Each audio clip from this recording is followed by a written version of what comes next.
What is good, YouTube and Spotify? This is the Just BSN podcast. And today we have episode 94. And I know I'm really sorry that my audio was so bad last week. I couldn't even listen to it on Spotify because as soon as it started, I heard the audio through my webcam and I was like, oh my God, this is awful. This is awful. So apologies to any Spotify listeners. Sorry if you did bear through it. Sorry that you had to. But we got it. We got everything fixed. I kind of had to start to mess around with some stuff on my computer itself, but we got everything handled. We're back on it. Obviously, I sound a lot better. But that is not the news today. We actually have some pretty more positive news surrounding the Guardians, because as we know, the last few weeks it's been doom and gloom a little bit. They went on a 10-game skid there, and it was not looking good. I'm sure you can kind of relate to this, Drew, but almost kind of felt like we were just never going to win a game again because of how bad everything was going. We couldn't score runs. I think we went like a 2-week span and only scored like 5 or 6 runs besides the one win we had prior, which was like 11 runs that we had in that game. So it was like, man, oh man, this is not going to be good. And now we got to go back on the road and go play Houston, who is not as good as they have been in the previous years, but it's still Houston. They still have pretty much had our number for years. And I think before this series, I don't think we had won a series or even swept the series of them, for that matter, since 2017. So it's been a long time. Well, the Guardians came in, and after a pretty hard-fought game one, where they won 10-6 in the 10th inning, they ended up getting a good old sweep. And I'm telling you what, man, the starting pitching is continuing to slowly progress. Besides Bybee, listen, I got a bone to pick with Bybee, but we'll talk. But Logan Allen has looked phenomenal. Gavin pitched. I believe even Cantillo pitched the first game. I think he only went like 4 innings, but I think he struck out like 7 guys in 4 innings. He did. Very, very solid. And then obviously Slade Ciccone, who is starting to become like both of our favorite guy right now. He's young, but he struck out 9 last night, and he's just looked better and better each outing. And it's starting to at least like, okay, finally, like, thank God one of these trades have sort of panned out. Yeah. Sort of helped us out, because trust me, throughout that entire skid, we've been hearing it. Naylor is hitting 309. I mean, I guess, Jimenez really hasn't done that great. I think he's batting like 209. So like he's not doing the greatest, but we had like 4 or 5 guys in our own 9 batters batting below 200. So we have been pretty bad up to this point, but it was nice to get a series win and also score some runs. Like seeing Ramirez have a home run in each game. I mean, you can't really ask for anything better than that. No, and like you said, dude, I was getting worried that we weren't going to win again, because once you lose like 10 games, it's just like you just get that feeling. It's like, man, is this going to be it? Is this going to be like a 15, 20 game? Is this going to be like the White Sox last year where they had like, what was it, like a 22 game losing streak or like a 20 game losing streak or something? It was crazy. And I was like, oh no, we're going to go after that, aren't we? That's going to be us. And honestly, I don't know if you know this, we were cutting close to the longest losing streak in Cleveland Guardians history, because the longest losing streak we've had in Cleveland history was in 1931, and it was a 12-game losing streak. We were 3 games away from beating it, and I was like, "Oh my God, we're actually just gonna beat that streak, and we're gonna be the worst team since 1931." And luckily, we kept it cool. We swept the Astros somehow, some way, after they beat the brakes off of the Dodgers. But it's like you said, the starting pitching has, aside from Tanner Bybee, has looked amazing. Ciccone has been lights out the last few games. Cantillo in his last couple of starts has been really good and efficient, even though he's pitched like 3 innings in his first start since he got called back up. But he also struck out like five or six guys in that first start in those 3 innings. Comes back again against the Houston Astros and strikes out 7 and 4. Then you get Gavin, who just shut out the Tigers until obviously we blew it in the 10th. But the starting pitching has looked really, really, really good. Like again, aside from Tanner Bybee, which we'll pick a bone with him in a little bit. Yeah. But I want to give credit to a lot of the guys you didn't expect to step up besides Jose. I mean, guys like David Fry, who helped contribute a home run in that in game 2 and really give us that win. Angel Martinez with 2 home runs in 2 back-to-back games. Including a grand slam. Yeah, grand slam. And then he comes back first at bat the day after and hits another home run right after Jose did. So back-to-back from Jose and Angel Martinez. Brian Rocchio, who was torching the Astros with his bat. He went like 3 for 4 in game 2 with a home run. And again, I think the other night he had like another hit. So, and then I want his contributions again. Like, I know he didn't get on base, but Will Wilson, those sack bunts meant a lot more than people understand because, like, I think he knows he's not swinging a bat well up in Cleveland. He is in Columbus, but in Cleveland, he's not hitting the ball well. So when he sees a guy in second, he just lays on a quick bunt when there's nobody out or 1 out. Just move that guy to third, man. Get that guy over, and he's been doing a great job of just doing the simple things like that. Santana slowly getting back into a hitting streak. But guys are starting – a lot of the guys you don't expect are starting to contribute. Nolan Jones is – again, been a silent killer for us. He's been getting on base quite a bit and getting some hits. So the Guardians have figured out the bats, it seems like, in this series a little bit. You know, we're starting to get some hits. We're starting to get – and you know what? We had it figured out against Detroit. We were hitting the ball all day long. We just couldn't put the numbers on the board. But guys were getting in scoring position. And this was the series where we started to see guys actually – put the ball in play and score some runs. Because again, we weren't going 8-9 hits like we did against Detroit, out hitting Detroit, but then only putting up 1 single run the entire game and leaving 10 plus guys on base. Right. You know, so it's nice to see that in this series we came along and we were like, okay, can we actually just score some freaking runs, please? And going out and actually scoring 10 runs, 6 runs, like 5 runs, like actually putting numbers on the board. And you hope to continue to do that because you got Chicago for the next 4, and you can move this winning streak up to 7 games before All-Star break this weekend. And that'd be very helpful because that basically puts you a half a game back of the wild card again. Yeah. And after the All-Star break, you get a favorable schedule because then you play a weak Baltimore team, Kansas City, Colorado. You get a very weak schedule. And this is what I don't mind about the Guardians is that we faced the most 500 plus teams in the league so far this season. The Guardians played, I think, everybody above 500 the most.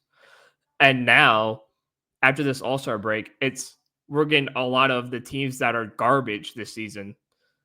And that could, if we get on a run and you start to actually, get guys like Kafis up here and DeLauder and get some of that pitching back, like you can actually make a run at the wild card and get yourself back into the postseason somehow, some way after an abysmal start to the year. And honestly, if that happens, I think people would just forget about what happened this year. I'd just be like, hey, we're back in the playoffs. Who cares about what happened back in June? Who cares about what happened towards the end of May and beginning of July where we were struggling? Who cares about that time? That time is gone. We're back in October baseball. So, like, we may not win the division, but we can definitely sneak into the wild card. So, this is the time now, especially again in this series, because the game starts in like 10 minutes. All right. If we can beat the brakes off of Chicago and go into the All-Star break on a 7-game win streak, or even just take 3 out of 4, I think you put yourself in a phenomenal position to come out of All-Star break and really start making some noise. Absolutely. And I think um, that as long as they can actually sustain a little bit and start to get a little more consistent again, Hmm. that's when I'm gonna feel a little bit better about, okay, now I'm cool getting back into the playoff race, because as I said last week, like, it was getting to that point where I was like, man, I don't even want to see us in there, because I don't want to get my hopes up just to get them immediately crushed Yeah. Brown style. It's one of those things, like, especially as a Cleveland sports fan in general, you guys know what I'm talking about. Like, Hmm. when the team struggles and that they get hot at the right time, just enough to get into the playoffs, and then they meet a just unstoppable The force and just get Yankees, absolutely mutilated, like they did against the Yankees last year. the last like Um, couple of years. yeah, I mean, it's just one of those things where it's like, I just don't want to have to go through that. But if they go on a nice run and they can get themselves back into the wild card race, and not only just get into the wild card race, but you know, actually be at the top of the wild card, then I'm cool, because it doesn't really seem likely we're going to be trying to fight for the AL Central itself, but Mm-mm. a wild card is still very possible, especially with how weird some of these teams are. Like, even the Yankees right now are just absolutely struggling. The Mets have struggled. Hmm. There's a lot of teams that are struggling. Baltimore is not the same as they were last year. It's a weird season right now. So anything can happen, and And you, like that's the beautiful thing about baseball. It's really anything can happen. yeah, and you're 4.5 back from the wild card spot right as of right now. So it's not like because we started out the 10-game losing streak basically like a half a game out of the wild card, but everyone just struggled just as much as we Right. did. So it kind of helped in a sense that like, okay, cool, we're still 4 games back of a wild card spot. So it's not like that losing streak really killed us or anything. Like, did it set us back? Sure, it set us back a little bit, but it's not like it really messed a whole lot of things up. Right. So, and again, you go up against a very weak Chicago team that has no life in them. And what's great too is their best pitcher pitched yesterday. The guy that they had pitching yesterday has like a 160 ERA, whatever. And I think he might be a former bullpen guy who pitched like 4 or 5 innings, but he's a good pitcher. And you don't have to face him at all this series. You face all the bad pitchers who have like a 6 ERA plus. So you get the worst out of Chicago, which should be a confidence booster for the Guardians, especially after sweeping the Astros and beating the brakes off of like Hunter Brown. Right. With a Cy Young candidate going on right now. And you hammered him too. Yeah. So that should give you a lot of confidence going into the series. And Logan Allen goes on the mound tonight. Then I think you get Gavin tomorrow or Gavin on day 3, and then you get, I believe, Cantillo one of the other days too. I would have to relook at the pitching staff. But this is a good, like I said earlier, this is a good time for the Guardians. This is a good time to make some ground, gain some ground on some of these wild card teams, and scare them a little bit because they thought we were done and dusted, and now Mm-hmm. we're coming back alive and we're making noise again. And you know, I know a lot of people didn't like the comments that Stephen Vogt made after like the Detroit series and stuff like that. Like, oh, well, we're hitting the ball well. It's like everyone's like, oh, shut up, Stephen Vogt. You're just an. And it's like, but was he wrong though? Like, we were Yeah. hitting the ball well. We had 9 hits per game against Detroit. We were hitting Yeah. the ball extremely well. But he was right. We just couldn't bring in the runs. So it's not like he was wrong. Like, I think everyone equates getting a hit to scoring a run at the same time or something. And Yeah. it's like, guys, just because we have 9 hits doesn't mean we're going to score 9 runs. Like, it's not magic like that. Like, you guys get on base and you have to bring them home. So Vogt was not wrong at all. He said we were hitting the ball well, which we were. Mm-hmm. We just couldn't drive into runs. And then against Houston, you figured it out. You got the runs home. So they've turned it around, at least for right now. We'll obviously see what happens tonight against Chicago if things change or whatnot. or maybe it was the magic of a dome, and maybe we need to kick the Browns out of Brook Park and make that the Guardians' new stadium, because at least the Guardians actually have a chance of making a World Series more than the Browns do a Super Bowl. Right. But it's one of those things where we just gotta, like, yeah, we were down in the dumps, but we still gotta continue to have a little bit of faith in what this team could do, because it's not a weakened team. This is a good, strong team. It's just had its quirks, and I think my big thing was I think we set too high of an expectation this year, because last year we thought that it was going to be the same as 23 when the last year of Tito, where we thought we were just going to be dog water and miss the playoffs and just kind of rebuild a little bit more and then get back into the playoffs this year. But then we just kind of went from that mindset to we went to being the best team in baseball for like 90% of the year, making the ALCS, and it's like, what the hell just happened? Right. We thought we didn't even think we were going to make the playoffs this year, and here we are in the ALCS just chilling. And I think everyone set too high of expectations. Like, okay, yeah, we need to get back to the ALCS, or now's a chance we go to the World Series. And it's like, well, guys, let's pump the brakes. Like, the expectation should just be making the playoffs again or the wild card. Yeah. That should be the expectation. And I think that's where a lot of the disappointment lies, is that I think we set way too high of an expectation this year. And I think that's why everyone is like way too like down in the dumps and depressed about what's been going on. To meanwhile, like someone like me who didn't set those expectations, it's like, guys, we still have a lot of season left. We can still at least make a wild card push. Like, I'm not like anyone else in the city of Cleveland who said it's basically ALCS or World Series or bust again. Like, what are we talking about? This team is not made for a World Series yet.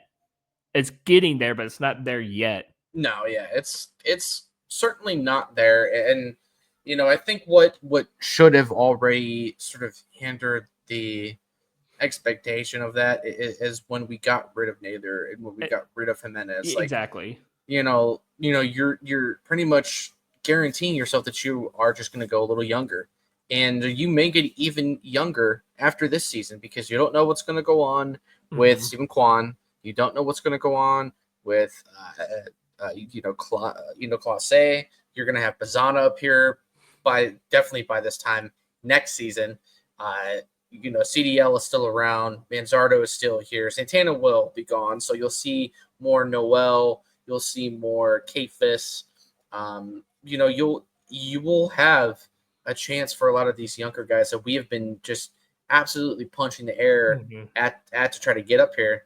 It's going to happen at some point. It's just a matter of, are the Guardians going to make some moves? And that's sort of the next thing that I sort of want to move into here, because I know the trade deadline is a little bit after the All-Star break.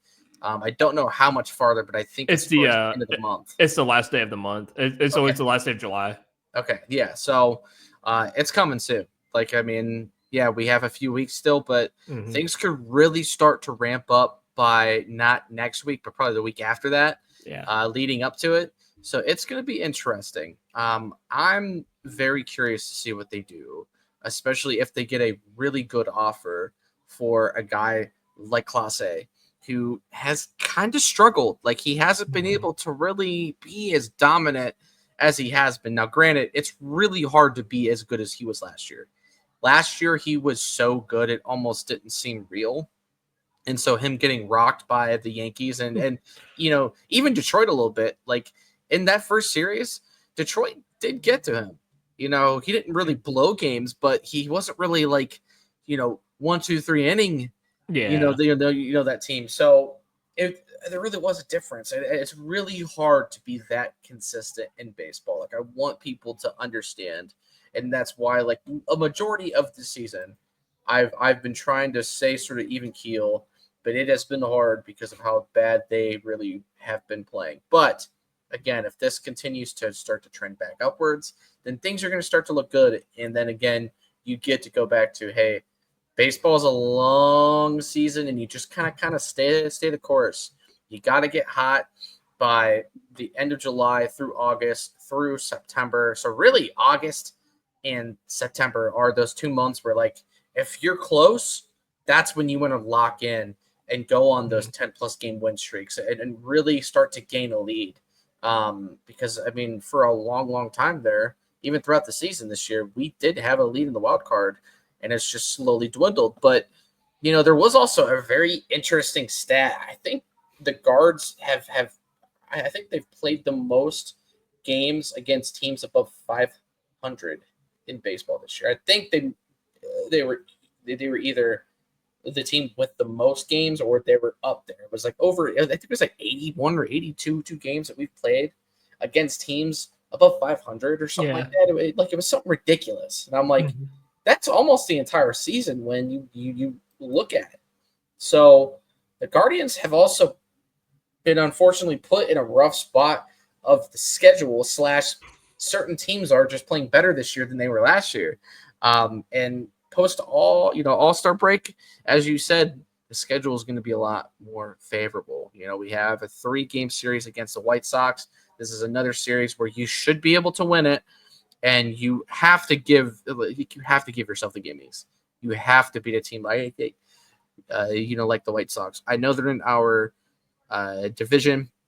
I get that, but you got to beat them. Like, win the easy ones. Take the easy ones because you're going to need that after the break. And if they can just continue that, the guards are going to be just fine. Because once the team starts to really progress a little bit more, I think that's when you're going to finally see them say, okay, I think Crystal Otter's ready to go. And when that happens, man, I'm telling you what, if you want the stadium to start selling out again, that's one of the guys that's going to help you bring it. Um, Especially if the guards end up doing something crazy like trying to trade like Stephen Kwan, which I think fans would hate, and I know I would too. But if you know you're not going to be able to keep him and he's like dead set on getting gone, then you might as well just get the most you can out of him. He's still an all-star this year.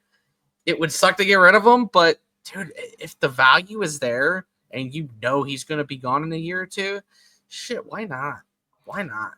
And the thing is too is you could legit just package him and Classe together and just get Ooh, like and yeah. just get an insane return because with both of those guys you can get a good starting pitcher, a guy in the outfield who can hit, and I mean you can still elevate the roster even though you're getting rid of Quan and Classe. Like there's still you can still elevate the roster that way in a good way too, where you can still get a guy who can hit, you can still get a guy who can pitch, and you can get guys who can contribute, and you can probably get even a couple guys to fill in for DeLauder and K-Fist down in the minor leagues that could be ready soon too.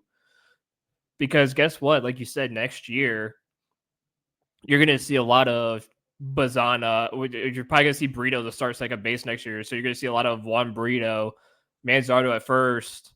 Shortstop's probably going to be like Daniel Schneemann. Third base is Jose. The outfield is probably going to be CDL. You might see Kafis out there, and whoever is the guy you get from the Class A or Quan trade if you do trade those guys away. And don't get me wrong, like that's an insane squad still. I mean, yeah, they're young, but that's a team that can hit the baseball though. That's a team that produces offense. And you got good young pitchers too. You saw Slade Ciccone. Logan Allen seems to be refining his rookie season form. Um, Joey Cantillo keeps basically solidifying himself as a starter, even though he keeps getting like put back into the bullpen or sent down to AAA. He's like, dude, guys, I'm actually kind of solid. Like, please keep me Yeah. here. Like, I'm actually kind of sick. Right. Gavin has figured it out. And I think the problem with Tanner Bybee as of right now is just I think there's so many expectations set for him and set onto him, and I think that's why he's like having a really hard time because I think he's over trying, and he's putting and you can tell by his face he's like he wants to break down because he's trying too hard to do good, but then it turns out to be a disaster. And I think what he needs to do is he just needs to learn to just relax, breathe, and just pitch how he normally pitches. And I think he'll be just fine. But I think he set himself up for so high expectations that he's trying to live them now and live up to it now. And I think it's hurting him more than it's helping him. And I think that's why having a guy like Shane Bieber is so crucial for him, because it takes the load off of him as being like the number one guy, and he can relax and be himself again. And I think we're going to see once Tanner Bybee does come back, or not Tanner Bybee, Shane Bieber comes back. I think we're going to see Bybee pitch a lot better and look a lot more comfortable in that kind of like secondary or third role, depending if you want to have Gavin in that secondary role. Which, I mean, it might happen, but we're still a little bit of ways from Bieber coming back. I think he's probably going to come back more towards the end of the month or in the next couple weeks. Um, hell, I haven't heard rumors there might be a chance to move him too. So nobody knows what's going to happen with this roster. But all we know is that there's going to be a lot of moves after the All-Star break. Oh yeah, I definitely think there's going to be a good bit of moves. I don't know how necessarily many there's going to be for us because we just We're seem just going to be not really sellers. aggressive. Yeah, but again, I think you kind of almost have to be in this point in time because you have guys like CDL, man. Yeah, I you got don't to make room care. for the young guys that need to I come up, like CDL and all them, because you don't want to put them, you don't want to platoon them like you did, like John Kenzie Noel and Nolan Jones. Like you're trying to like getting rid of like Santana and Thomas, and like getting rid of Santana will help put Kyle Manzardo solidified in that first base slot. And then you could have, if you don't want to send down David Fry, that puts David Fry firmly at DH for the rest of the season. right. And then getting rid of Lane Thomas, that solidifies CDL's position coming up, because then you could just move Nolan Jones to center field and just put CDL out and right. So I think a lot of the moves is selling and just getting those guys an opportunity just to come up here and get a shot. Because as of right now, like what we were told, these guys can't get called up because there's no room for them on the roster right now. Right. Yeah, I mean that is a fair point, and it really does suck for guys like Santana. Like he brought him in, and I think the original plan was for him to not necessarily be the starter, was to just kind of fill the role and be a vet. And he's ended up being the starter because he's been a little more reliable, and too like they just like Manzardo as a hitter, so they're like, screw it, like we might as well just keep them both in the lineup because it's not like Santana can't hit, just because he's not a power hitter, that much anymore. He still puts ball in play. He's still very like his baseball IQ is still very high. He can still draw walks. He's he's good in that way. Where Manzardo could certainly learn a thing or two about getting more walks and being a little more patient. But at least Manzardo will go down swinging, as opposed to having to look for strike threes and really try to look for walks more than try to get hits.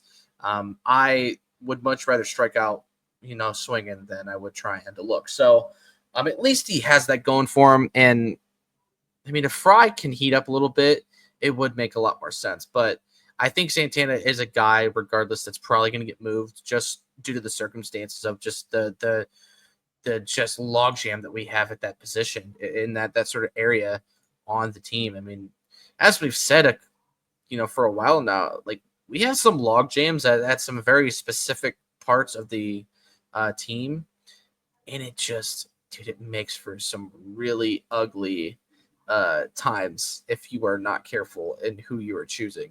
And I am gonna say this too. Vogt needs to stop overthinking things at times. I think he got lucky the other night when I think he got out Jones or somebody for like Rodriguez or one of those guys.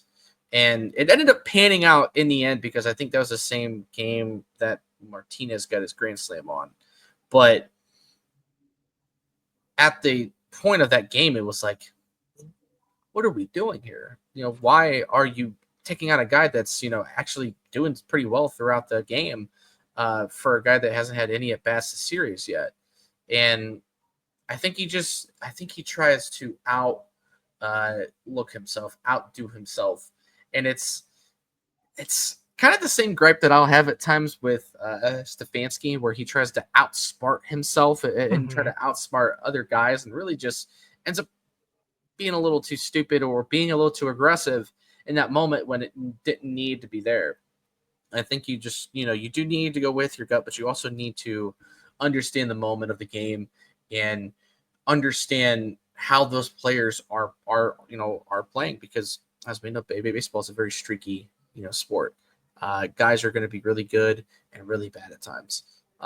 So Vogt needs to stay out of his own way and just coach, manage, and pay attention to when guys are playing well, because if they are playing well, let them go. Mm-hmm. Even if it's a mismatch in terms of the righty versus lefty thing, you still got to be able to roll the dice and see if this guy can be a pro and still get a hit regardless. But I'm just glad that they were able to stop the bleeding in terms of the losing, man. Like, it was very, dude, getting on X was bad the last 2 or 3 weeks. It's been bad. And it's not really over yet, but at least everybody's in a little better spirits. We're not talking down on the team as much, including myself, because I was very adamant with certain guys and certain people that we won't actually have to mention, because we don't have to, but also because it's a lot of behind the scenes stuff, I think, that's going on that even we don't know about with this team. And maybe that's a reason why guys like CDL just aren't up here, is because of just how bad it was. I don't think the the front office would have wanted him to get put into a situation where he's in a clubhouse that's losing and not really vibing very well.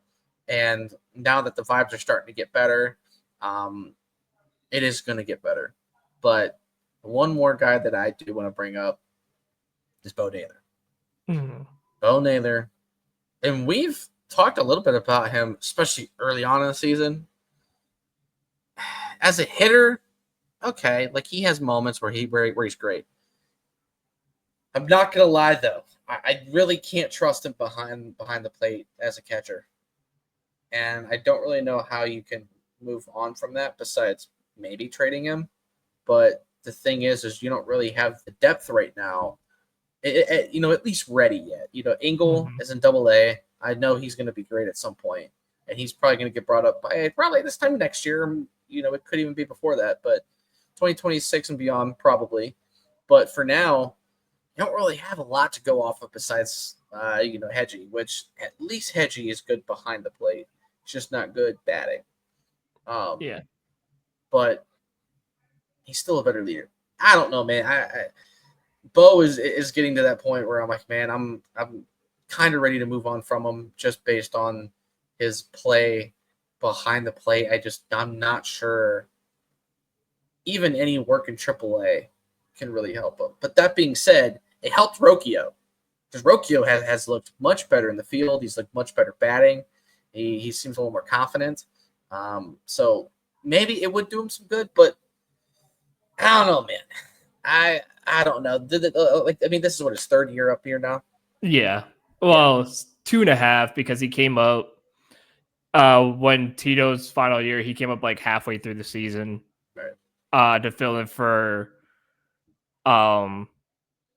the two idiot catchers that we had back in that time, Callahan and someone else. Callahan and someone else. I can't remember who the other guy was at the moment, but yeah, no, he came up, and what's funny was I think he regressed defensively a lot since he came up, because he used to be a really good defensive catcher, blocking everything in front of him, making good throws down to second base. And now it's just okay, cool. You're really good at throwing the ball down to second base, and that's about it. And, we would have easily have won against Detroit a couple days ago if it really wasn't for, the ball going right through his legs. How do you not stop that? All you had to do is just slap your glove down and get your entire, your whole body was in front of. All you do is just slap your glove down, and the ball's in your glove. And especially at a very important moment of that game. Yeah, because it was two strikes, and legit the very next pitch was a strikeout. So you would have easily have won that game if it wasn't for a simple mishap. And the problem is that he's been doing it almost like, especially like me going to all the home games. I've noticed at least every game he'll drop accidentally have or he'll have a ball go past him. But sometimes what annoys me too about him is that it's like he also can't catch pitches anymore, because like Gavin would throw him like a 98-mile-an-hour fastball straight, like right down the middle, right into his glove, and he'll just drop it. And it's Yeah, like, dude, what? Can you not catch anymore either? yeah, Like, what is going on? Like, put the ball into, like, the ball goes into your glove and you still can't bring it in. What is going on? So yeah, I'm right there with you about Bo, where in a sense, I'm almost kind of ready just to say like it's time, but obviously you really can't right now because there's really no one else behind him besides Hedgie. And unless you want a guy who's great behind the plate but strikes out at every at bat, then absolutely that's the guy I want to go with. But this is the part where you kind of wish you had David Fry back. Like, or David Fry who's like able to throw. Because David Fry is a solid catcher and a solid bat. yeah, yeah. So That's true. So, like, you wish like David Fry was good enough to throw the ball down to second and just be like, "Hey, listen, we just need you to be the catcher from now on because we cannot deal with Bo Naylor anymore, and we're tired of Hedges striking out all the time. We Right. need a guy who could be an average catcher, but also be a solid hitter too, Mm-hmm. and actually help us score runs." So I think once David Fry gets back, I think that's what's going to happen. You're going to see more of David Fry as the number one guy, or you might see like Hedges as the number one guy and David Fry as the backup. And you start seeing like Bo Naylor getting slowly like singled out of the lineup Right. until he gets moved. Which, don't get me wrong, I like the kid. He's a likable guy, just like his brother. But the problem is, you wish he could hit like his brother Shit. to kind of make up for the defensive errors. Yeah. Because I if mean, I he, guess. I guess the defensive errors run in the family because yeah, because he sucks at Josh first wasn't really. base. Yeah, he really wasn't that great at first. Yeah, but he made up for it with his bat, which was the difference. Like, you didn't care because at least Josh Naylor could hit 30 home runs a season. Right. Exactly. Yeah, I mean that. Yeah, I mean that is a good point, but it just stinks because I mean, dude, I can't really recall the last time we've had a not only a good Catcher, that can hit but can also field Jan as Gomes, well. Yeah, I mean Jan. It's the Jan, last one I can think of. Besides that, I would say Bebo Perez, like directly right after yeah, him. But he yeah. wasn't like For he wasn't a superb hitter, but he was at least batting like 240 and was actually making contact with the baseball. and then after that, probably Martinez, way back in the day. Yeah, Good Victor old, Martinez. good old Victor. I wish we had a Victor Martinez back and behind the plate. Oh, 100%. Yeah, yeah, that would be awesome. That we Uh, wouldn't have any holes in the defensive. right, exactly. So, it is what it is. But hey, again, at least the Guardians have sort of stopped bleeding, and they Yeah. are in a much better spot, especially coming into the All-Star break, which obviously starts on Monday with the home run derby and all that. Mr. Ramirez is not going to be playing in the game. I don't know if that means he's also not doing the derby. I assume so. He, I he assume he's he not going to. I don't think he was even asked to do the Derby this I year. thought he. Honestly, I thought he was, but maybe not. But anyways, he's not going to be at the All Star game. Really, just to kind of recoup from Mhm. the little nagging stuff he's got. And obviously, he got hit in the arm. Was it last week or the week before? I think he said a little ankle issue. Just little stuff. And he's like, you know what? I'm going to take that time to just kind of recover and just chill. And honestly, I don't blame him. I Mhm. think I think it's smart, and he's had plenty of appearances in the All Star game, so it's not like he's truly having to miss out. But yeah, just really one less thing for me to not even uh, be able to really care to watch it anyway, because I'm not even going to be home. But yeah, that will start Monday and Tuesday, and then I think the next game won't be until like Friday or Saturday for the Guardians. So after that, they will have a few days off, and then they will get into some much easier games. So as long as they can go into that post, all star break run and be able to win a few more games before they lose, they start to lose again. I think we might be all right. Fight for the wild card, and then I guess see what happens because anything can happen in baseball, man. That's the beautiful thing about it. Yeah, and that exactly right. Like baseball, like so much can happen in such a little time. And who knows, you might be able to pull off what Minnesota did to start the year. And I was going like a 15-game win streak. And if you could do that, that'd be fantastic. Because then again, you're well above 500. You'll be well above 500 again at that point. You'd be back into the wild card rate, or you'd be basically back in the wild card. And you might even have a little bit of a wild card lead. Yeah. And it would just would be a massive boost. And like we said a little bit ago, just after the All-Star break, when you might see some changes into the roster, you get rid of guys like Santana and Thomas, and you get rid of a couple of these people to free up some space. Who knows?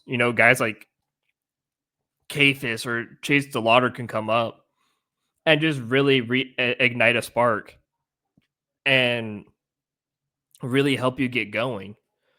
And that would be really something too, is to have Chase DeLauder come in and just help make an instant impact. Because I don't know if you heard, but like the Columbus coaches were like, this guy's been ready for like the last Yeah. couple of weeks. Yeah. Like, we don't even know why he hasn't even been called up. This guy's been ready. And then from what we were told the other day was that even some guys inside the organization are like, we don't even know why he hasn't even been called up either. Like, his ass should have been called up like weeks ago. Like, we're even just as mysterious as the fans are. We're in the front office too. We're just as mysterious, like wondering why this hasn't happened yet. Right. So obviously, we already have a couple guys in mind of who it could be. That's Yeah. halting it. Like, obviously, we're not going to say it on here because it's not our place to say it. But it's I just, would imagine after the season, you will hear some names get thrown around, and I'm going to tell you right now, it is not vote. It is not vote. That's yeah, all. That's all I got to say. yeah. Which really isn't that big of a leak or anything, but just to avoid one name, I think vote is safe regardless of what does happen I this think season because he's too young right now. Like you still got to give him some time, and the guys do like him. Like the guys really oh like playing yeah, for him. they love him. So it's not so that's not a problem because if that was the case, I think that that's where you would step in and Well, get rid of him. But and what's funny too is it's this. It almost looks like with what's going on with the Cleveland Browns, yeah, where they're basically like how the Browns used Stefanski as like a scapegoat, and for all the fans to blame everything on Kevin Stefanski. I think the Guardians are doing the same thing with Stephen Vogt, as like they're almost like all the blame has gone straight to Vogt, and they're just continuing to use him as a scapegoat. And I feel honestly bad for Vogt because even when this whole thing started happening, it's like, guys, it's not really Vogt's fault. He's doing with what he can with what he has. right. Like, like Scraps. what do you want him to do? Like, I get it, you want Manzardo to play every day, but he can't play him every day. Like, he does need a break at some point and here and there. And then like it's like, well, why is Jonathan Rodriguez playing? It's like, again, he has no one else to play right field besides Nolan Jones. And Nolan Jones has to play center field because Lane Thomas is out. So what in reality, what do you want him to do in this situation? He's got to play him because it's what he has. Right. So he's doing with what he has, and he's trying to make the most of it. But everyone is trying too hard to make him the scapegoat, And it's like, Right. oh, this is all Vogt's fault. This is all like we all know, like at least the smart fans know that it's the it's not Vogt, it's the front office that's making these decisions, and that Vogt really has almost no say in what's been going on. No. And he's just like he's trying the best he can with what he has, and there's not much more that he can do with the roster that he's been given. So I feel really bad for him. But you know what? In the last 3 games, he's definitely made the most of it. That's for damn sure, because we have been scoring runs. We have been doing everything. We've looked great defensively. Things have been looking forward. And I think what makes Vogt such a great manager is that not only is he young and he can, you know, understand what the players are going through because he is young, a very young manager. He can relate to the team and the players. And the thing is, I think he's a very wise coach for his Yeah. age and for his knowledge of being a manager. And I think the one thing he's the best at is motivation.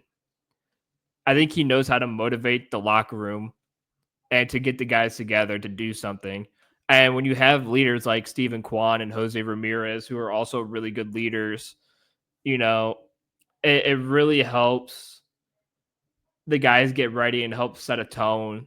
And I think that's what you saw in the last 3 games is that there was a lot more motivation in the locker room and guys wanting to do well. And, you know, when the hits were happening, they would pan the camera to the dugout and you just see them all like smacking the dugout and like, you know, doing like little celebrations. And you know, with this team, it's always the little things that matter the most. And they use those little things as motivation. So if you can give Vogt a guy like Chase DeLauder and CJ Kafis and Juan Burrito Yeah. and Travis Bazana, he's going to do the most with those guys. And with the pitching staff, again, you brought in one of the best pitchers in baseball and Corey Kluber into that pitching staff. And I think you already see a lot of change with Corey Kluber being in that staff because guys are learning new pitches. A lot of these guys' pitches are moving a lot more than they used to. And, you know, he's really helped elevate the pitchers' games. And we're really seeing some elevation in them. So I really like what has been going on. And at least with the coaching staff, just for the fact that, you know, we could have a guy like Corey Kluber who just retired and come in and make an immediate impact with this roster and with the bullpen and with the starters. And I think he's going to continue because next year, you know, I can honestly see Gavin Williams start to get some Cy Young votes. Yeah, I sure If could too. if he solely works with Kluber one-on-one, and even Tanner Bybee too, these are guys who are going to get some serious votes for Cy Young. Oh yeah. And even Slade Ciccone, like Slade Ciccone, dude, that dude, like everyone's like, who the hell is this guy? When we traded for him, Right. after we traded or when we traded Josh Naylor for him, and everyone's like, who the hell is Slade Ciccone? Right. And the story was that they were supposed to bring in Ciccone as a bullpen guy, and Ciccone's like, no, I want to be a starter. And so they're like, all right, screw it, you can start. And he's been our best starter so far this year. And he's been raking, dude. He's been killing it as a starter. So I think he made the right choice in being a starting pitcher instead of the bullpen guy. Although I still believe that I'd rather have him in the bullpen over Matt Festa every single day of the week because that guy needs to be. We need to DFA him so bad. So bad, dude. I'm tired of seeing Matt Festa as the first guy out of the bullpen, and then he just he was the reason why we lost to the Cardinals, and we would have been on a 10-game losing streak. Right. We had a 5-run lead against the Cardinals, and he comes in all smiles, and then gives up 5 runs, and the ball game's tied when he leaves. And it's like, bro, what are you doing? Right. We were winning 6-1. You just came in here and just destroyed the whole thing. Right. And if I was voted at that point, I'd be like, this dude's not seen the fucking ball game ever again. Yeah. We're up 6-1 in like the sixth inning, and your ass comes in here and blows a 6-1 lead. Like, you, dude, I will DFA you myself. I don't give a crap what the front office says. I will do it myself. Like, I will make sure you do not leave the locker room. Like, I will lock you in here. You're not going home. I wish we had that authority. That would be freaking awesome. But we don't. We don't, and that's fine. But yeah. Yeah, that's pretty much all I got for us today. I don't know if you wanted to add anything else besides our sponsor. So go ahead and do that, and I'll end it out here. Yeah, guys. Be sure you guys go check out our sponsors, Effortless Wins, for some sports betting advice and some plays to boost your wins.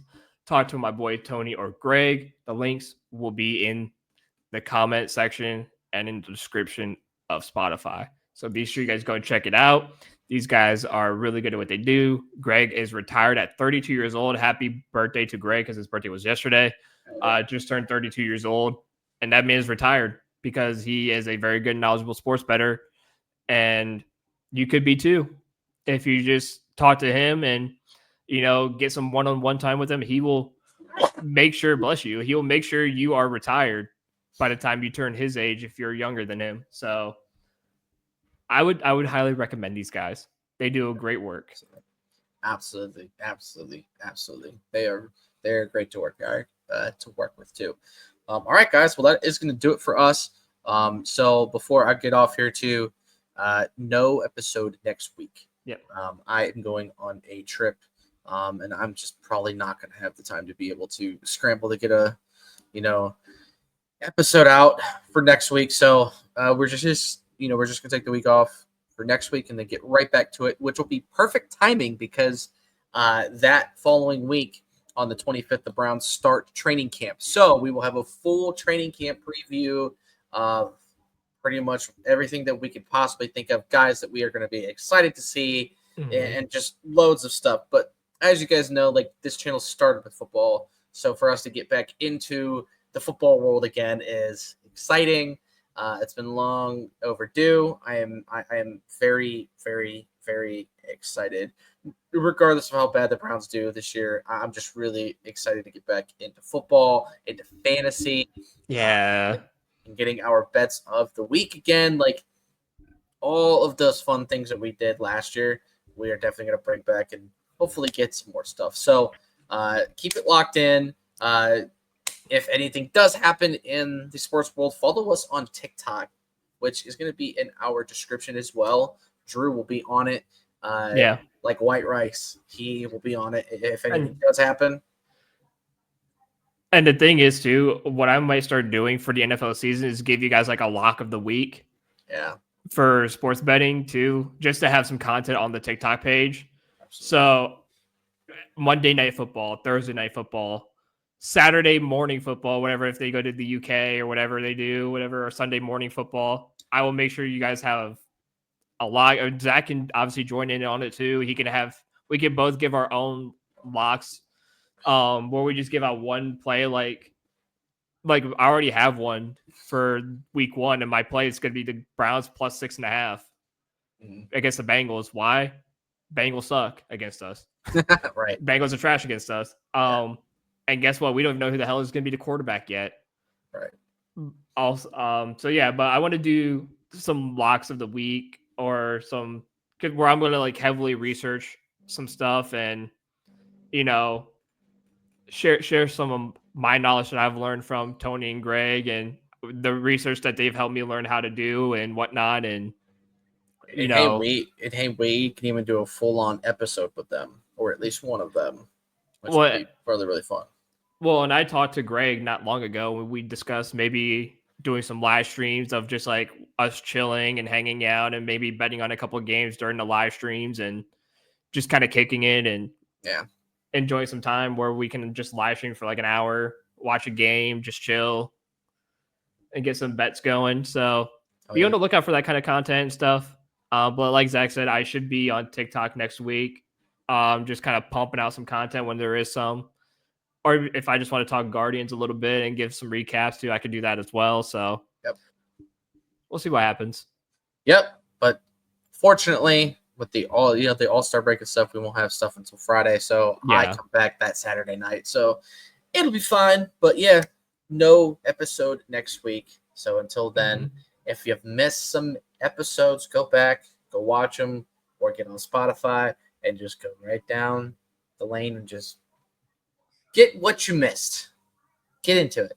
So yeah, we will see y'all not next week, but the following week after that. Keep it locked.